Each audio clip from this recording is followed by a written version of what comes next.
appelle à la collaboration dans la restauration du Togo occidental, Western Togoland. Le Togo occidental s'étend de la région de la Volta au Ghana jusqu'à l'est de la région de l'Est, à la région du Nord, jusqu'à l'extrémité nord de Baouk-Ouest. Il s'agissait d'un territoire placé sous mandat de classe B sous la Société des Nations après la Première Guerre mondiale et qui est devenu un territoire sous tutelle des Nations Unies en 1946 après la Seconde Guerre mondiale. Ce territoire a été confié aux soins de la Grande-Bretagne par les Nations Unies avec pour mission de favoriser son progrès politique, économique et social ainsi que son évolution vers la capacité à s'administrer lui-même ou vers l'indépendance. Malheureusement, lorsque le moment est venu pour la Grande-Bretagne de lui accorder son indépendance, elle a plutôt proposé à l'ONU de créer une union entre sa colonie, Gold Coast et le Togo occidental. Les Nations Unies ont approuvé la demande sous les conditions suivantes.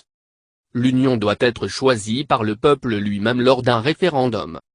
Le fonctionnement de cette union doit être consigné dans un protocole d'entente.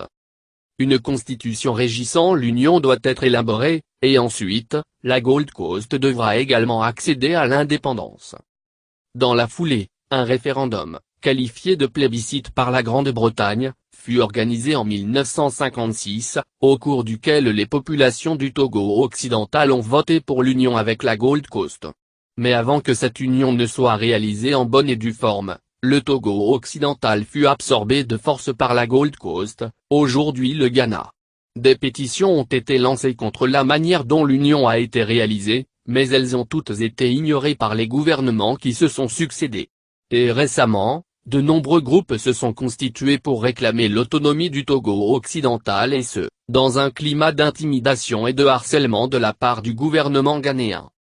C'est dans ce contexte que le Conseil de libération du peuple du Togo occidental demande au Ghana de revoir le contrat d'union afin d'harmoniser les relations entre les deux États formant cette union, à savoir le Togo occidental et le Ghana. Nous pensons que la bonne compréhension et une bonne application d'un tel accord doivent satisfaire les demandes des deux parties et éviter une détérioration de la situation dans la sous-région.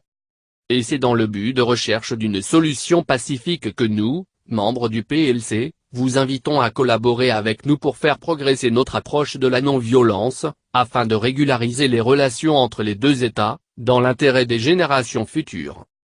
Nous vous remercions.